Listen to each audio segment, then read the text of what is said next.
Christmas, you'll never see it, you'll never know. And the best thing is, you'll get 14 pieces out of this one bird. Season it with salt, pepper, and a good whack of Cajun spices. Then I'm going to use cornmeal, just a tablespoon. It's the same as polenta, just a little finer. It's just dried sweet corn that's been milled, and that's going to give it a nice crispiness on the outside.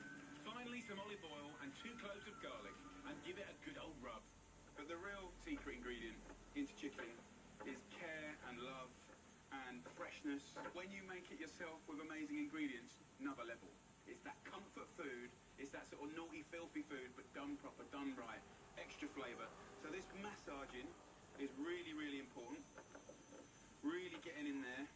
And even better, massage this chicken up and let it marinate overnight for mega flavour. Really good. But even just a few minutes sitting in that marinade will make all the difference. Now, let's talk fries. Instead of getting a load of French fries, I know people love chips, don't we all? Let's mix it up a bit. So I've got 4 sweet potatoes here. Carefully cut it in half lengthways. Look at the colour of that. Then I'm just going to cut it into 3. You can't get it wrong. There is no right or wrong. Just a nice chunk.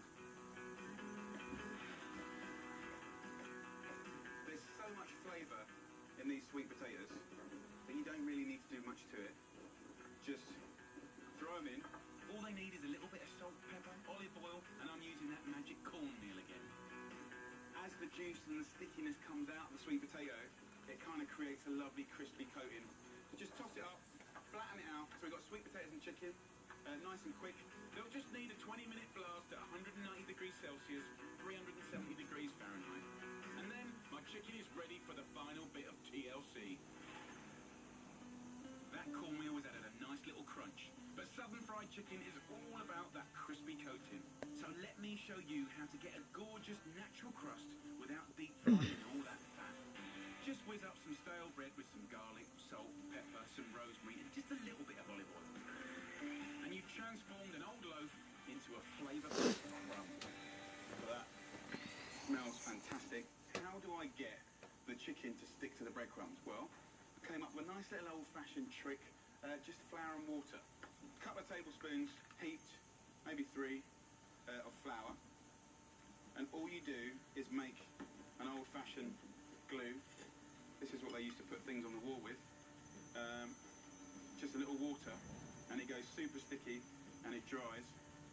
And we want to make a little paste that's just going to stick those breadcrumbs onto the chicken. A quick mix, then give each piece of chicken a dunk, a shake, and it's straight into the crumbs. The beautiful chicken goes back into the tray around its own juices. It's going to be incredible. But this does give you an incredible crunch, but it also gives you a much healthier baked chicken rather than a deep fried one. So this is proper child's play. You sprinkle it with the breadcrumbs and you pack it down like a sandcastle, and what you have something that's going to cook like a dream and go crispy. Also, any leftover breadcrumbs, just sprinkle them over the top because they will go ridiculous.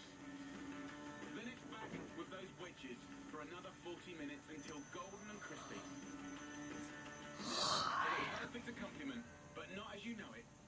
Let me show you a nice, beautiful slaw full of goodness. Over here, I've just got some everyday stuff. You know, white cabbage, you could use a red cabbage if you want. An onion, white or red, same price. An apple or a pear, right? A carrot or anything crunchy that you've got in your fridge that you want to use up, just shred it. I'm just going to half the apple, whack it straight in there. Same with the onion, white or red. Go in with the carrots. Go in with your white cabbage. Even red cabbage if you want it.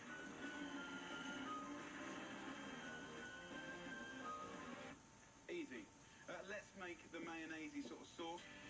I'm swapping the usual mayo for quality zero-fat yogurt. 3 tablespoons go in. Yes, we're going to hit it up with seasoning, salt and pepper.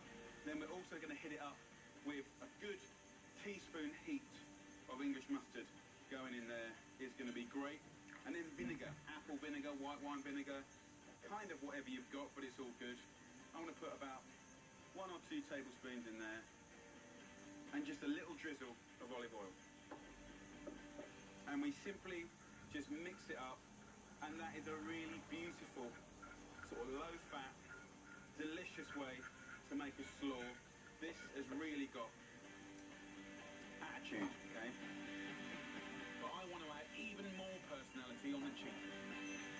Herbs like mint or parsley are fantastic here, because once you grow them in the ground, they'll grow like wildfire. You can't get rid of them. And that means extra flavour for you for free. We're going to go in with our shred. Naantok na ako. Beautiful colour. You know, this is a whole load, right? And the leftovers will last quite happily in the fridge for another 4 or 5 days in a ham sandwich with cold meats.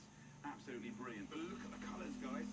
We're talking about optimistic, delicious, gorgeous food that really doesn't cost much. Real, proper, home-cooked food with love. So mix it up, have a little taste. Very nice. A beautiful rainbow slaw. Done. Okay, to go with this, we're going to do some beautiful sweet corn. Now, I love sweet corn. Fresh, brilliant when it's in season. And actually, you can get a frozen sweet corn, half the price. Really, really nice. Have a look at that. Just whack them straight from the freezer into a screaming hot griddle pan. And in about 15 minutes, they'll be lovely and charred. So 4 lumps of that, bit of slaw, bit of chicken, bit of sweet potato. Everything is going to be very, very good. And if you're thinking, well, I'll get my 2-litre bottle of pop, maybe this is an opportunity to remind ourselves how easy it is to make a lemonade if you can't settle for good old-fashioned water. So, a lemon. Let me show you how to get the most out of it. First, have a little bit of a roll-up. That's going to get the oils in the skin going. That's going to get all the capsules of lemon kind of broken and loosened up. Smells fantastic. Get a speed peeler, the cheapest and best little gadget in the kitchen. Just take the skin off and go into a nice little jug. I don't want to use loads of sugar, but we do want to balance the lemon juice. So let's say a tablespoon is more than enough. Cut our lemon and have a squeeze up. Look, all the juice come in there. I just plop that in as well because I'm a little bit lazy and there's a bit more flavour in there. Good old-fashioned lemonade. If you've got any herbs like mint, we'll use some of those. Top it up with some ice and top up with water. Good old-fashioned homemade lemonade. Way better than a 2-litre bottle of fizzy pop. And by the way, I've made myself a little bucket. JFC, you know it makes sense. This is an almighty fast food feast that saves on a few calories and tastes much better.